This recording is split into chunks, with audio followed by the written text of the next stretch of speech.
He's all Herman Schultz, I'm the shocker here to shock you something shocking.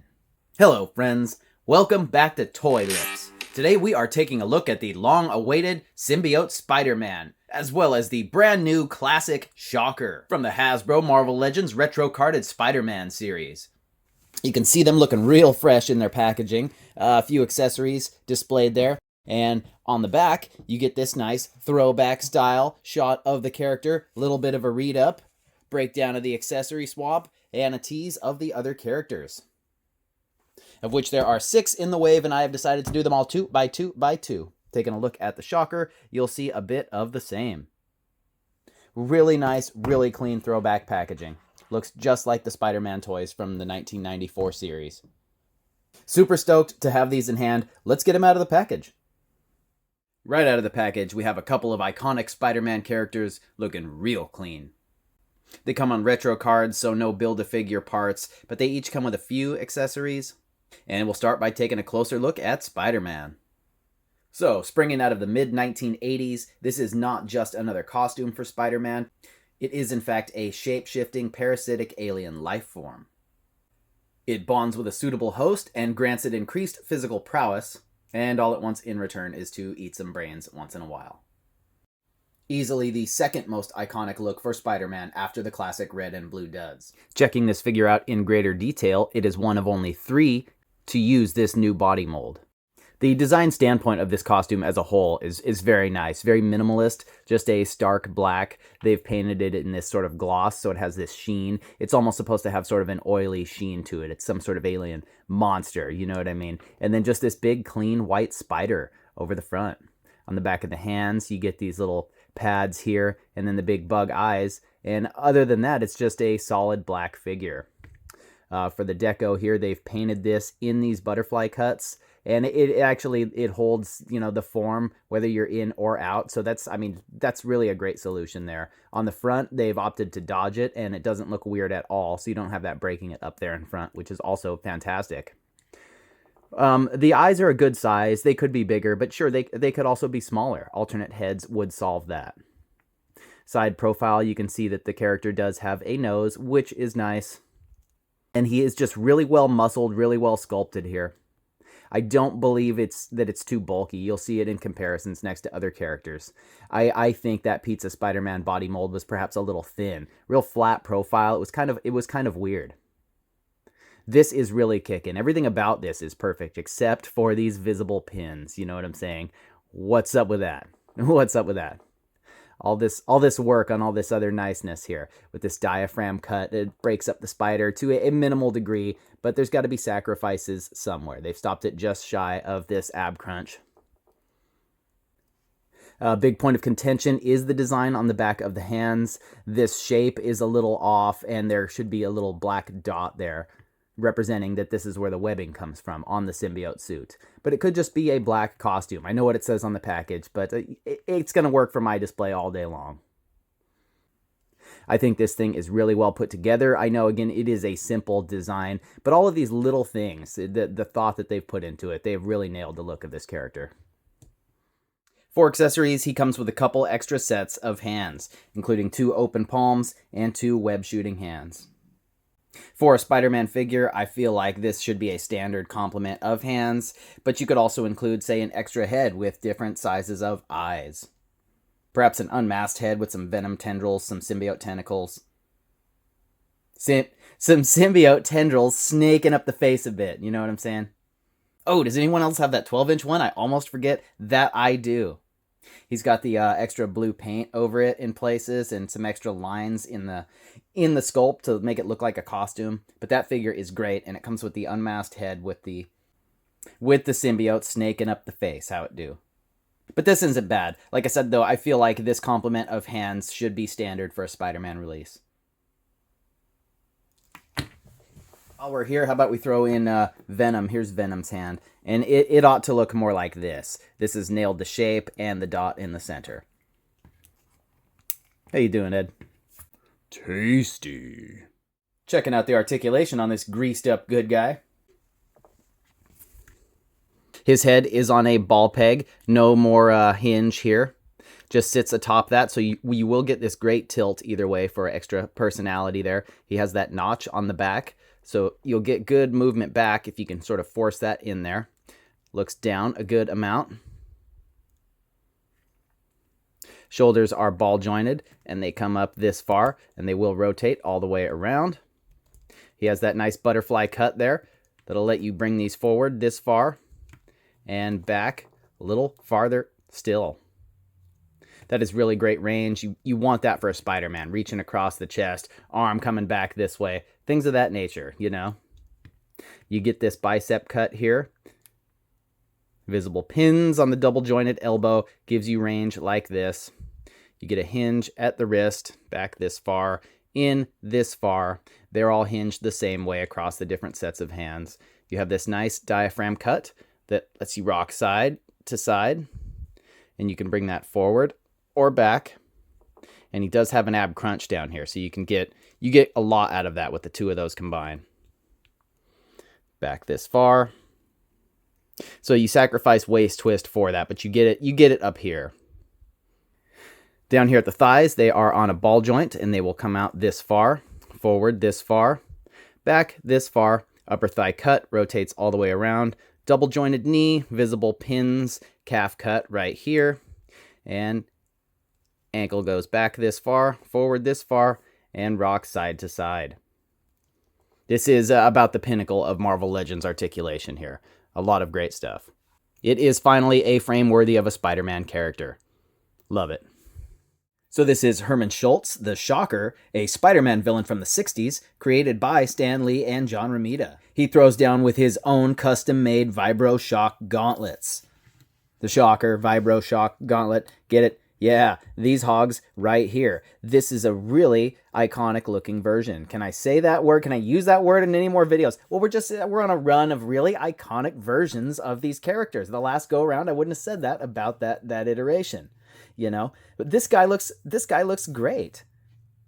He wears this special insulated suit because of the intense shock waves emitted by the gauntlets that he did somehow build himself in a prison workshop. Obviously, he's a genius.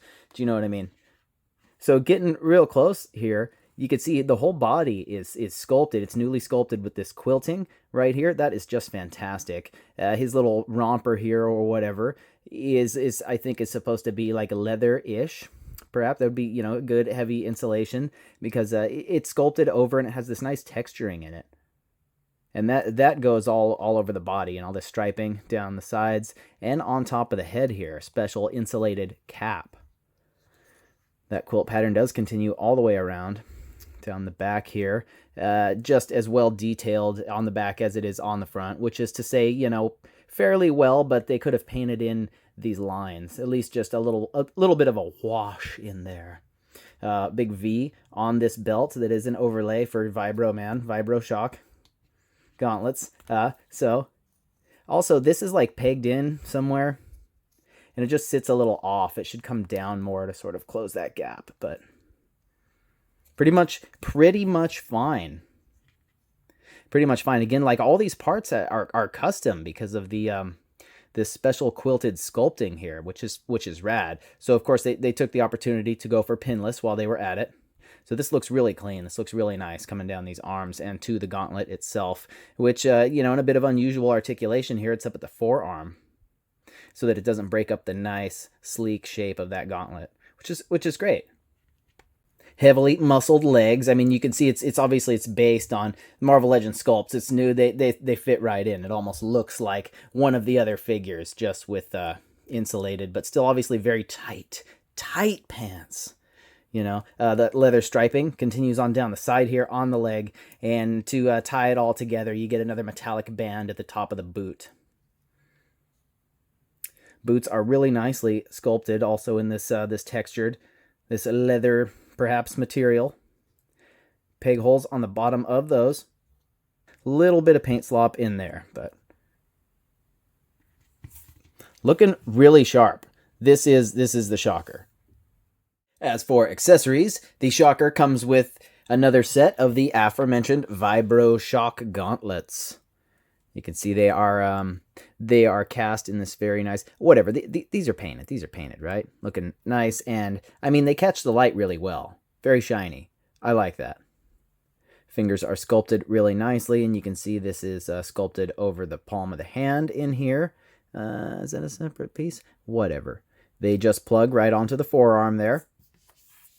You get one of each. Left and a right to swap out for the fists. Looking solid. You also get cosmic power effects here.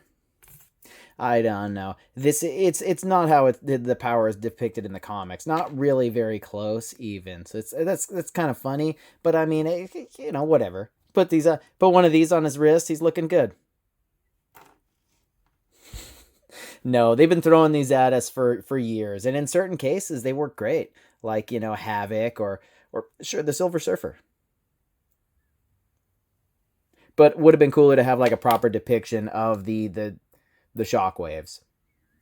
All right, let's see how this dude articulates. Wearing like a quilted jumpsuit with like a mankini over it and boots, big leather boots. Yes, all day. So this head is on it's on a hinge here. They must have been busy just sculpting away at this sucker before that just putting it up on top of the thing was a thing, because you don't get any tilt with this thing. But it does look back a fair amount. Quite a bit, actually. Yeah, and look at that.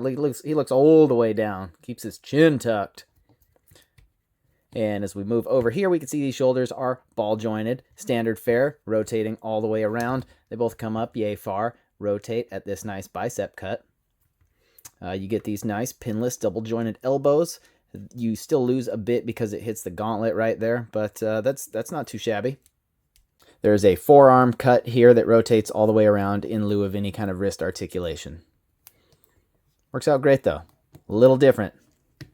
Torso articulation includes an ab crunch that goes this far forward and this far backward. Also rotates all the way around. That belt kind of hides it. Yeah. So ball jointed hips here. They come out pretty far. Kick forward. And back, kind of out to the side a little bit. Upper thigh cut. Coming down here, pinless, double jointed knees. Looking really solid. Coming up to a real solid, yeah. Again, you kind of run into the boot. Not really, it kind of runs out of steam before that. But he does have a boot cut, hidden nicely in the sculpt. As well as ankles going back, going forward, and rocking side to side, pivoting on that joint. Pivoting on that John. Anyway, pretty great stuff in that department. Real solid twister. All right, juicy jet black here is hitting about 6.5 inches. All right, first up here he is next to the classic black from the Sandman Build-A-Figure wave many years ago. This was the standard pizza Spider-Man frame that they all came on back then. It's a little weird and flat. Maybe a little too skinny. But I really enjoy the aggressive design of the spider and the big bug eyes. Much more 90s. The head is interchangeable with the new one, as are the hands. They have that thing addressed there. Proper shape and such. Still, the old release is not bad. The new one is a lot better. Plus, it is the classic deco here. You can see the spider is a little bit different, more reminiscent of the debut of that costume back in the 80s. Same with the slightly smaller eyes. And the other side here is the retro carded release from just a couple years ago, the first one on this hot new body. And it is also meant to be a more classic look with the design of the spider and the smaller eyes. It is nice to finally have the updated black costume on this same body. But you can appreciate the differences when you see these two side by side. So here he is next to Julia Carpenter's Spider-Woman, the first instance of this design, as well as Eddie Brock's Venom, the most notorious incarnation. Peter would reject the symbiote, the alien, and it would bond with Brock. Here he is with Kraven and the Rhino. You could keep your old black costume Spider-Man and put the Kraven head on this one. Here he is next to Captain America and Wolverine, and I think this new body fits in perfectly size-wise. He's taller and skinnier than Wolverine, and he's a bit smaller than Captain America. Slim trim warrior.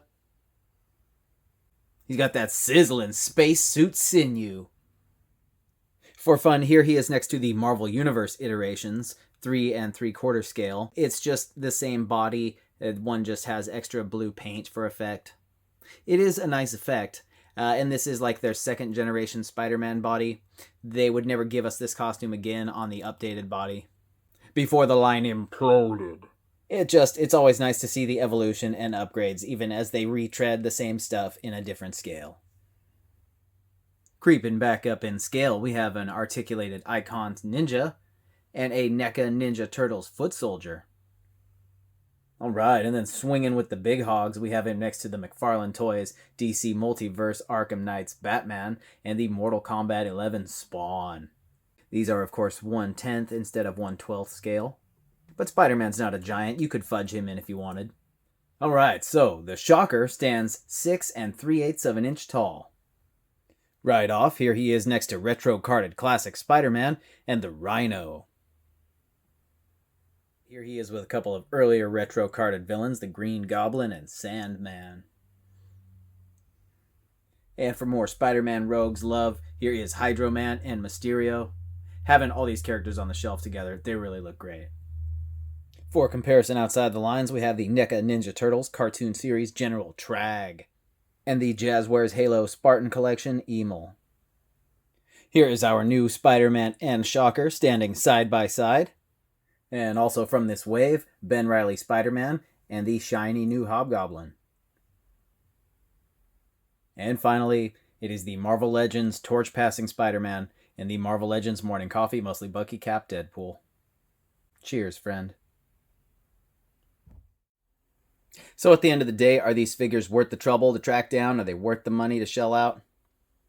Starting with this brand new black costume Spider-Man. 5 years ago or 7 years ago or whenever that was, we did get an earlier version of this on an older body, and in fact a second version in a 2-pack, so there have been opportunities to get a hold of him, and they were perfectly serviceable, but there was always just something a little bit off about that body, I thought. This guy has got all that new hotness in terms of the articulation. Little kinks worked out for the sculpt and the paint. However, I wish they could have given us pinless joints. I think that the sculpt, this new body style, and the articulation, it is all there. Just a couple of niggling little things, like I mentioned, with the design choices. And it could use some more accessories. Another head with different eye styles, I think. But I would almost give it a perfect score if not for those little omissions, 4.8, I don't know, 4.5 out of 5. I love the Spider-Man figure. As far as the Shocker, we do not have a version of this Shocker. We got an earlier one in a more modern costume and like a running change Thunderbolts one. Same deal. It was all right, had painted lines, no sculpting. But this thing here, they pretty much went all out. It's sort of similar to the Spider-Man in that way. They went most of the way out. We get the pinless joints on here. Fantastic new sculpting, new parts, new articulation schemes with the forearms instead of the wrists. But we don't have like butterfly shoulders or the new thing that they do with the head now. Or a diaphragm cut, and the power effects are actually completely wrong, even though they'll work for me. They are completely wrong. I would give him a high score too. I would high of 4.5 out of 5. Those little things where to me it's like if you're sculpting new, put all the articulation in there. I'm sure it wasn't quite that simple. It's gonna be like a similar mold, and they just set in these little lines on top of it, some grill marks, if you will. I don't really know, but there is so much hotness going on here, and he is the cleanest, most iconic version of this character. I think this is great. I think this speaks for this whole retro carded Spider-Man series so far. These are all fantastic figures. Biggest complaint people would have perhaps would be just accessories, because again, there's no Build-A-Figure parts with these, and they cost the same price, more expensive all the time. But I think him and the Spider-Man, I think these are both great figures. Definitely worth the time and money of retail price. I know that black costume Spider-Man's already going for double or more. That's ridiculous. You can get pre-orders in on places online. It's still available. You may have to wait a little. You might see it in a store. Here, they carry these in stores. I don't know. I've had quite the odyssey with my pre-orders getting canceled, and I have yet to see it in a store. Anyway, it's here today, and I am thrilled with it, with both of them. And with all of you guys, man. So much thrilling content tune in for more of that. So like, comment, subscribe, and I'll see you guys on the next one. Thanks.